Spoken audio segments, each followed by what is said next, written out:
தேர்தலில் போட்டியிட கல்வி தகுதி அவசியமா? ஓட்டுக்கு காசு கொடுத்தா என்ன நடக்கும்? ஒரு நாள் முதலமைச்சர் ஆக முடியுமா? ஒரு வேட்பாளர் டெபாசிட் இழக்கிறதுனா என்ன? ஒரு வேட்பாளர் ஒரே சமயத்துல 2 தொகுதியில போட்டி போட முடியுமா? ஒருவேளை அந்த 2 தொகுதியிலையும் ஜெயிச்சிட்டா என்ன நடக்கும்? ஒரு தொகுதியில 2 வேட்பாளர்கள் சரிசம வாக்குகள் பெற்றிருந்தா அப்ப என்ன நடக்கும்? ஒரு வேட்பாளரை விட நோட்டாக்கு அதிக வாக்குகள் கிடைச்சிருந்தா அப்ப என்ன நடக்கும்? ஒரு வேட்பாளர் சிறையில இருந்துட்டே போட்டி போட முடியுமா? முதல்வர் வேட்பாளர் தோத்துட்டா என்ன நடக்கும்? ஒருத்தர் குறுக்கு வழியில அமைச்சராக முடியுமா? இல்ல அமைச்சரை திரும்ப பெற முடியுமா? பார்ட்டி நேம் ஓனா என்ன? பார்ட்டி நேம் பீனா என்ன? ஷேடோ கேபினெட்னா என்ன? சாமி, இது மாதிரி எக்கச்சக்கமான கேள்விகள் இருக்குதுங்க. அதுக்கு இன்ட்ரெஸ்டிங்கான பதில்களும் இருக்குது. மக்களை 2026 அரசியல் களம் சூடு பிடிக்க ஆரம்பிச்சாச்சு. எல்லா தலைவர்களும் பரப்புரையில இப்ப பிஸியா ஈடுபட்டு இருக்கிறாங்க. அந்த சமயத்துல மக்களாகிய நம்மளும் ஒரு சில விஷயங்களை தெரிஞ்சுக்க வேண்டியது நம்ம அவசியங்க. இந்த வீடியோ எதுக்காக அப்படின்னு கேட்டீங்கன்னா, நம்ம சீரியஸான நிறைய விஷயங்களை தெரிஞ்சு வச்சிருப்போம். ஆனா சுலபமான நம்ம தெரிஞ்சுக்க வேண்டிய விஷயங்களை நம்ம மறந்துருப்போம். அது மாதிரியான தேர்தல் சம்பந்தமான நிறைய இன்ட்ரெஸ்டிங்கான கேள்விகள், அதுக்குண்டான பதில்கள்னு சொல்லிட்டு இந்த வீடியோ கண்டிப்பா இன்ட்ரெஸ்டிங்கா தான் இருக்க போகுது. இந்த வீடியோ முழுசா பாருங்க. இனி வரப்போற வீடியோக்களுக்கும் சப்போர்ட் பண்ணுங்க. வேட்பாளர் செலவு கணக்கு காட்டல அப்படின்னா என்ன நடக்கும்? கண்டிப்பா ஒரு வேட்பாளர் வந்து செலவு கணக்கை காட்டி ஆகணுங்க. ஏன் அப்படி சொல்றேன் அப்படின்னு கேட்டீங்கன்னா, நீங்க தேர்தலில் வெற்றி பெற்றீங்க அப்படின்னா 30 நாளுக்குள்ள நான் இவ்வளவுதான் செலவு பண்ணிருக்கிறேன் அப்படிங்கிற செலவு கணக்கை நீங்க காட்டியே ஆகணும். அப்படி இல்லைன்னு வச்சுக்கோங்களேன், உங்களால 3 வருஷம் வந்து தேர்தலே நிக்க முடியாது. நீங்க வந்து பதவி இழக்கவும் நேரிடும். ஒரு முதலமைச்சர் அல்லது பிரதமர் எத்தனை முறை வேணாலும் தேர்தலில் நிக்க முடியுமா? கண்டிப்பா இந்தியாவில பாத்தீங்கன்னா ஒரு முதலமைச்சர் அல்லது பிரதமர் எத்தனை முறை வேணாலும் தேர்தலில் நிக்கலாம். ஆனா அமெரிக்கா போன்ற நாடுகள் எல்லாம் பாத்தீங்கன்னா 2 முறை தான் பாத்தீங்கன்னா தேர்தலில் நிக்க முடியும். அதுக்கப்புறம் நிக்க முடியாது. இந்தியாவிலேயும் அந்த மாதிரி கொண்டு வந்தா நல்லா இருக்கும்னு நினைக்கிறீங்களா?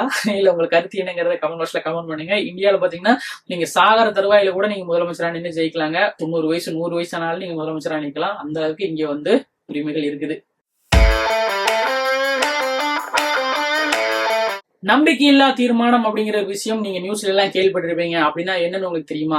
நம்பிக்கையில்லா தீர்மானம் அப்படிங்கிறது என்ன அப்படின்னு கேட்டீங்கன்னா, அதுக்கு எக்ஸாம்பிள் ஒரு விஷயம் சொல்றேன். போன ஆட்சியில பாத்தீங்கன்னா டிஎம்கே ஆளும் கட்சி, ஏடிஎம்கே வந்து எதிர்கட்சியா இருக்கிறாங்க.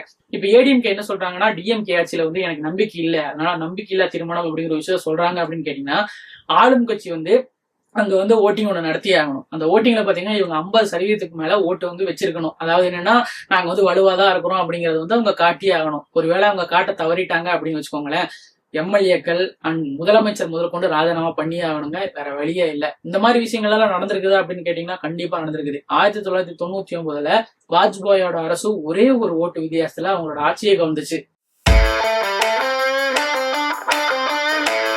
எம்எல்ஏக்கள் தங்குமிட அரசியல், ரெசார்ட் பாலிடிக்ஸ், அது என்னடா புதுசா இருக்கு அப்படின்னா என்ன அப்படின்னு கேட்கீங்களா? அப்படி ஒரு விஷயம் எல்லாத்துக்கும் தெரிஞ்சிருக்கும். அதாவது கூவத்தூர் ரெசார்ட் கேள்விப்பட்டிருப்பீங்களே, ஒரு சம்பவம் நடந்துச்சு இல்லையா? அதுதாங்க அது. அதாவது என்னன்னு கேட்டீங்கன்னா, முதலமைச்சர் தன்னோட எம்எல்ஏக்களை எல்லாம் பாதுகாப்பாக வச்சுக்கிறதுக்காக வேற எந்த கட்சியும் அவங்களை விலைக்கு வாங்கிடக்கூடாது அப்படிங்கறதுக்காக அவங்க எல்லாத்தையும் கொண்டு போய் ஒரு ரெசார்ட் மாதிரியான விஷயங்கள்லாம் அடைச்சிருவாங்க. இது வந்து சட்டப்படி வந்து எந்த வித தப்பும் கிடையாது. அவங்க வந்து தன்னோட அமைச்சர்களை வந்து பத்திரமா பாதுகாக்கிறதுக்காக இந்த மாதிரி விஷயங்கள் பண்றாங்க. இதுதான் பாத்தீங்கன்னா நக்கலா பாத்தீங்கன்னா ரெசார்ட் பாலிடிக்ஸ் அப்படிங்கிறாங்க. ஒரு தொகுதியில 2 எம்எல்ஏக்கள் இருக்க முடியுமா? ஒரு தொகுதியில கண்டிப்பா 2 எம்எல்ஏக்கள் இருக்க முடியாது. அது இப்போதைக்கு பாசிபிள் கிடையாது. ஆனா இந்தியாவில பாத்தீங்கன்னா ஒரு தொகுதியில முதல்ல எல்லாம் 2 எம்எல்ஏக்கள் இருந்திருக்கிறாங்க. 1952, 1957 நடந்த எலெக்ஷன்ல எல்லாம் பாத்தீங்கன்னா ஒரு தொகுதியில 2 எம்எல்ஏக்கள் இருந்திருக்காங்க. அதாவது என்ன, பொதுப்பிரிவுல இருந்து ஒருத்தர், அதே மாதிரி SC STல இருந்து ஒருத்தர், இந்த மாதிரி 2 பிரிவுகள் இருந்து 2 எம்எல்ஏக்கள் இருந்திருக்காங்க. இப்ப அதெல்லாம் கேன்சல் பண்ணிட்டு ஒரு தொகுதிக்கு ஒரு எம்எல்ஏ தான். ஒரு தேர்தல்ல 2 வேட்பாளர்கள் ஒரே வாக்குகள் பெற்றிருந்தா என்ன நடக்கும்? அப்ப என்ன நடக்கும்னு கேட்டீங்கன்னா, ஃபர்ஸ்ட் ஒரு டைம் பாத்தீங்கன்னா ரீகவுண்டிங் பண்ணிடுவாங்க. கரெக்டா வருதா இல்லையா அப்படின்னு பாத்துக்குவாங்க. அப்பவும் கரெக்டா தான் வருது அப்படின்னு சொன்னா 2 பேர்த்தோட பேரையும் பாத்தீங்கன்னா ஒரு சீட்ல எழுதிடுவாங்க. சீட்ல எழுதி ஒரு டப்பாக்குள்ள போட்டு ஒரு குழந்தையவோ இல்ல வந்து அந்த அங்க இருக்கிற ஆட்சியரோ பாத்தீங்கன்னா அந்த சீட்டை எடுப்பாங்க. அந்த சீட்ல எடுத்துட்டு அவங்க வந்து யாருக்கு வந்து ஓட்டு விழுவதோ அந்த ஓட்டு கவுண்டிங் பாத்தீங்கன்னா அவங்களுக்கு சேர்ந்துரும். அப்போ வந்து அவங்க வெற்றி பெற்றதா அறிவிச்சிருவாங்க. ஒரு முதல்வர் பதவி விலகினா அவங்க கூட இருக்கிற அமைச்சர்கள் எல்லாம் என்ன ஆவாங்கன்னு உங்களுக்கு தெரியுமா? ஒரு முதல்வர் பதவி விலகினா அவங்க கூட இருக்கிற அமைச்சர்களும் பாத்தீங்கன்னா பதவி இழக்க நேரிடுங்க. என்ன விஷயம் அப்படின்னு கேட்டீங்கன்னா, ஆமா, முதலமைச்சரே இல்ல, அப்புறம் எங்க போய் அமைச்சர் இருக்கிறாங்க? நீங்க ஒண்ணு புதுசா ஒரு முதலமைச்சர் வந்து தேர்வு செஞ்சுட்டு அதுக்கு கீழே வந்து அவர் வந்து தன்னோட அமைச்சர்கள் எல்லாம் தேர்வு செஞ்சுக்கலாம். நீங்க வந்து அவங்களையே வச்சுக்கிறதுனால வச்சுக்கலாம், இல்ல வேற ஒரு அமைச்சரை தேர்வு செய்யறதுனால தேர்வு செஞ்சு வச்சுக்கலாம். ஒரு வேட்பாளர் தன்னோட சொந்த தொகுதியில தனக்கு தானே ஓட்டு போட்டுக்க முடியுமா? ஒரு வேட்பாளர் தன்னோட சொந்த தொகுதியில தனக்கு தானே ஓட்டு போட்டுக்க முடியும். அது எப்போன்னு கேட்டீங்கன்னா, அவர் அந்த தொகுதியா இருக்கும் பட்சத்துல. நீங்க அந்த தொகுதியா இருக்கிறீங்க அப்படின்னா, நீங்க உங்களுக்கு நீங்க போய் ஓட்டு போட்டுக்கலாம். இதுவே உங்க தொகுதி இல்லாம, அதாவது உங்களுக்கு வாக்கு இருக்கிற தொகுதி இல்லாம நீங்க வேற ஒரு தொகுதியில போய் நிக்கிறீங்க அப்படின்னா, அங்க எல்லாம் போய் நீங்க ஓட்டு போட முடியாது.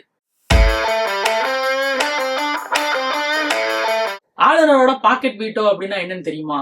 ஆளுநரோட பாக்கெட் வீட்டோ அப்படின்னா என்னன்னு கேட்டீங்கன்னா, இப்ப சட்டமன்றத்துல ஒரு மசோதா நிறைவேற்றுறாங்கன்னா அதுக்கு ஆளுநர் சைன் போடணும். அவர் நான் சைன் எல்லாம் போட மாட்டேன் அப்படின்னு அவர் திருப்பி அனுப்பாம கையிலேயே வச்சுக்கிட்டாருன்னு வச்சுக்கோங்களேன். அதாவது எந்த இதுவுமே சொல்லாம கையிலேயே வச்சுக்கிட்டாருன்னா அதுதான் பாத்தீங்கன்னா ஆளுநரோட பாக்கெட் வீட்டோ அப்படின்னு சொல்றாங்க. அதுக்கெல்லாம் அதிகாரம் இருக்குது அப்படின்னு கேட்டீங்கன்னா, ஆளுநருக்கு அதிகாரம் இருக்குதுங்க. அது எந்த முடிவும் சொல்லாம தன்னோட கையிலேயே வச்சுக்கலாம். அதுக்கு பேரு தான் அது. கிச்சன் கேபினெட், சமையலறை அமைச்சரவை அப்படின்னா என்னன்னு தெரியுமா? கிச்சன் கேபினெட் அப்படிங்கிற ஒரு விஷயம் இருக்குதுங்க. அதாவது என்னன்னு கேட்டீங்கன்னா, முதல்வர் ஏதாவது முக்கியமான முடிவு எடுக்கணும்னா தனக்கு நெருக்கமான 2-3 அமைச்சர்களை வச்சு ஒரு முடிவு எடுத்துக்குவாப்ல. எல்லா அமைச்சர்கள்கிட்டும் கலந்து பேசி எல்லாம் எடுக்க மாட்டாப்ல. அந்த மாதிரியான ஒரு நிகழ்வு நடக்கும் போதுதான் அதை கிச்சன் கேபினெட் அப்படின்னு சொல்றாங்க.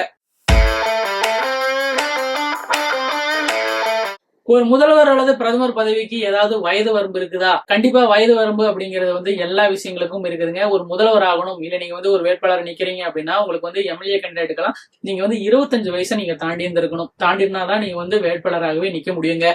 இதுவே நீங்க ஒரு மேலவையில நிக்கிறீங்க அப்படின்னா உங்களுக்கு 30 வயசு தாண்டி இருந்திருக்கணும். ஒரு முதலமைச்சரை விட தலைமைச் செயலாளர் சீஃப் செக்ரட்டரிக்கு அதிக அதிகாரம் இருக்குதா? ஒரு நிர்வாக ரீதியா பாத்தீங்கன்னா ஒரு மாநிலத்தோட உயர்ந்த பதவியில் இருக்கிறது பாத்தீங்கன்னா சீஃப் செக்ரட்டரி அப்படிங்கிறவர் தான். ஆனா ஜனநாயக ரீதியா பாத்தீங்கன்னா ஒரு முதலமைச்சருக்கு தான் அதிக அதிகாரம் இருக்குது. தலைமைச் செயலாளரே பாத்தீங்கன்னா முதலமைச்சருக்கு கீழ தான் பணியாற்றுவாரு. ஆனா சட்ட ரீதியா ஏதாவது பிரச்சனைகள் நடக்கும் போது இப்போ சீஃப் செக்ரட்டரியை பாத்தீங்கன்னா முதலமைச்சருக்கு இந்த மாதிரி சில அட்வைஸ் எல்லாம் கொடுக்கறதுக்கு அவருக்கு அதிகாரம் இருக்குது. ஒரு முதல்வர் வேட்பாளர் தோத்துட்டாருன்னா என்ன நடக்கணும் உங்களுக்கு தெரியுமா? ஒரு முதல்வர் வேட்பாளர் கண்டிப்பா தோத்துட்டாருன்னு வச்சுக்கோங்களேன், அவரால் ஆட்சி அமைக்க முடியுமா அப்படின்னு கேட்டீங்கன்னா கண்டிப்பா ஆட்சி அமைக்க முடியும். அதுக்கு என்னன்னு கேட்டீங்கன்னா, அவரு கட்சியில நின்றுப்பாங்க இல்லையா மத்த வேட்பாளர்கள், அவங்க எல்லாம் மெஜாரிட்டியில ஜெயிச்சிருந்தா கண்டிப்பா இவரால் ஆட்சி அமைக்க முடியும். கண்டிப்பா இவர் முதலமைச்சர்லாம் ஆயிரலாம். அதுக்கப்புறம் என்னன்னு கேட்டீங்கன்னா 6 மாசத்துக்குள்ள அவங்களோட நம்பிக்கையான ஒரு வேட்பாளர் ராஜினாமா பண்ணிட்டு அந்த தொகுதியில பாத்தீங்கன்னா அவர் நின்னு ஜெயிச்சே ஆகணும். அப்படி இல்லைன்னு வச்சுக்கோங்களேன், கண்டிப்பா இவரால முதலமைச்சரா பணி தொடர முடியாது. அதுக்கப்புறம் அவங்க கட்சியிலேயே யாராச்சும் நம்பிக்கையானவரை ஒரு டம்மி முதலமைச்சரா போட்டுட்டு இவர் பின்னாடி நின்று தைரியமா ஆட்சி செஞ்சுக்கலாம். அப்படி நடந்த சம்பவங்கள் எல்லாம் நிறைய இருக்குது. ஒரு வேட்பாளருக்கு பின்னாடி படிச்ச பட்டங்கள் எல்லாம் போட முடியுமா அப்படின்னு கேட்டீங்கன்னா கண்டிப்பா போட முடியாது. ஏன்னா கல்வி அறிவு வச்சு அவங்களுக்கு ஓட்டு போட்டுருவாங்க அப்படிங்கிறதுனால இங்க எல்லாரும் சமம் அப்படிங்கிறதுனால அதை போடக்கூடாது அப்படிங்கிற மாதிரியும் ரூல்ஸ் இருக்குது. அதே மாதிரி எம்எல்ஏக்கு முதல்வர்கள்லாம் இந்த பதவியேற்பு விழா அப்படின்னு ஒரு விஷயம் நடக்கும் இல்லையா? அந்த பதவியேற்பு விழால ஒரு உறுதிமொழி கொடுப்பாங்க. அதை கரெக்டா வாசிக்கணும். தப்பா வாசிட்டாங்கன்னு வச்சுக்கோங்களேன், பதவியேற்பு செல்லாது அப்படின்னு சொல்லிடுவாங்க. இன்னொரு முறை வாசிக்க சொல்லுவாங்க. அப்போ நீங்க சரியா வாசிக்கல அப்படின்னா பதவியேற்பு விழாவையே தள்ளி வச்சிருவாங்க. அதே மாதிரி தற்காலிக சபாநாயகர் அப்படின்னு ஒரு விஷயம் இருக்குது. தேர்தல் எல்லாம் முடிஞ்சு ஃப்ரெஷ்ஷா சட்டமன்றத்துக்குள்ள போகும்போது அங்க சபாநாயகர் எல்லாம் தேர்ந்தெடுக்கப்பட்டிருக்க மாட்டாரு. அப்ப அந்த சபையில யாரு மூத்த உறுப்பினரா இருக்கிறாங்களோ அவங்கள ஆளுநர் தற்காலிக சபாநாயகரா தேர்ந்தெடுப்பாருங்க. வேலையே பாத்தீங்கன்னா எல்லாத்துக்கும் பதவி பிரமாணம் பண்ணி வைக்கிறதாங்க. குஜராத்ல கிர் அப்படிங்கிற காட்டுல பானேஜ் அப்படிங்கிற பகுதியில ஒரு சாமியாருக்காக ஒரே ஒரு வாக்குச்சாவடி அங்க நடத்திருக்கிறாங்க. அதே மாதிரி உலகிலேயே மிக உயர்ந்த இடத்துல ஒரு வாக்குச்சாவடி இருக்குது அப்படின்னு சொன்னீங்கன்னா அது தாஷிகங் அப்படிங்கிற இடம் இமாச்சல பிரதேசத்துல. எம்எல்ஏ எம்பிக்கெல்லாம் தன்னோட சொந்த கட்சிக்கு எதிராக ஓட்டு போட்டாங்கன்னா என்ன நடக்கும்னு தெரியுமா? நாடாளுமன்றம் சட்டமன்றத்துல ஒரு முக்கியமான வாக்கெடுப்புகள் நடக்கும்போது தன்னோட கட்சிக்கு எதிராகவே அவங்க ஓட்டு போட்டாங்கன்னு வச்சுக்கோங்களேன், அவங்க உடனடியா பதவிகளுக்கு நேரிடுங்க. அதே மாதிரி டக் லேம்ப் நொண்டிவாத்து பருவம் அப்படின்னு ஒரு விஷயம் இருக்குது. தேர்தல் டேட் எல்லாம் அனௌன்ஸ் பண்ணா சிஎம் முதலமைச்சர் அவங்களோட பதவி எல்லாம் இலக்கு நேரிடும் இல்லையா? அப்ப பாத்தீங்கன்னா அந்த சமயத்துல யாருக்குமே அதிகாரம் இருக்காது. அந்த டைம் தான் பாத்தீங்கன்னா லேம்ப் டக் அப்படின்னு சொல்றாங்க, அதாவது நொண்டிவாத்து பருவம். அதே மாதிரி பூஜ்ய நேரம் அப்படின்னு ஒரு விஷயம் இருக்குது, 0 ஹவர்னு சொல்லுவாங்க. நாடாளுமன்றம் அல்லது சட்டமன்றம் கூடுச்சுன்னா முதல் 1 மணி நேரம் பாத்தீங்கன்னா கேள்வி நேரமா இருக்கும். அதுக்கப்புறம் மதியம் 12 மணிக்கு தொடங்கும். அதுதான் பூஜ்ய நேரம் அப்படின்னு சொல்றாங்க. அந்த நேரத்துல அங்க இருக்கிற உறுப்பினர்கள் எல்லாம் முன்கூட்டியே அறிவிக்காம முக்கியமான பொது பிரச்சனைகள் எல்லாம் எழுப்பி நீங்க பேச முடியும். இது இந்தியாவே உருவாக்கிய ஒரு பிரத்யேக நாடாளுமன்ற முறைங்க. அதே மாதிரி ஃப்ளோர் டெஸ்ட், பெரும்பான்மை சோதனை அப்படின்னு ஒரு விஷயம் இருக்குது. ஒரு முதலமைச்சருக்கு பெரும்பான்மை இருக்குதா இல்லையா அப்படின்னு சந்தேகம் வரும்போது ஆளுநர் என்ன பண்ணுவாருன்னு கேட்டீங்கன்னா, சட்டமன்றத்துல உங்களோட பலத்தை நிரூபிச்சு காட்டுங்க அப்படிங்கிற மாதிரி ஒரு விஷயத்த சொல்லுவாப்புல. அப்போ 50க்கும் மேற்பட்ட உறுப்பினர்கள் முதலமைச்சருக்கு ஆதரவு கொடுக்கணுங்க. இல்ல அப்படின்னா முதலமைச்சர் பதவி விலக நேரிடும். அதே மாதிரி விப்பு கொறடா அப்படிங்கிற ஒரு விஷயமும் இருக்குது. ஒவ்வொரு கட்சியிலும் கொறடா அப்படின்னு ஒருத்தர் இருப்பாரு. முக்கியமான வாக்கெடுப்பெல்லாம் நடக்கும்போது அவரு எப்படி வாக்களிக்கணும் அப்படின்னு சொல்லி கொடுப்பாப்புல. ஆனா அவரோட பேச்சை மீறி அவரோட உத்தரவு மீறி வாக்களிக்க நினைக்கிறாங்க அப்படின்னா அது எம்எல்ஏவா இருந்தாலும் சரி, எம்பியா இருந்தாலும் சரி, பதவி விலக்கு நேரிடுங்க. அதே மாதிரி ஒரு எம்எல்ஏ ராஜினாமா செஞ்சா 6 மாசத்துக்குள்ள இடைத்தேர்தல் நடத்தணும். அதே மாதிரி எம்எல்ஏ எம்பிக்கெல்லாம் சட்டசபைக்குள்ள ஏதாவது அவதூறா பேசுற மாதிரி எல்லாம் இருந்ததுன்னா அதுக்கெல்லாம் கேஸ் எல்லாம் போட முடியாது. இந்த மாதிரி எக்கச்சக்கமான விஷயங்கள் இதுக்குள்ள ஒளிஞ்சு கிடக்குதுங்க. என்ன மக்களே, இந்த வீடியோ இன்ட்ரெஸ்டிங்கா இருந்துச்சா? இந்த மாதிரி politics news, celebrity news, cricket update எல்லாம் தெரிஞ்சுருக்கு நம்ம சேனலை மறக்காம சப்ஸ்கிரைப் பண்ணா ஃபாலோ பண்ணி வச்சுக்கோங்க. தகவல்கள் உங்களுக்காக உடனுக்குடன் காத்திருக்குது.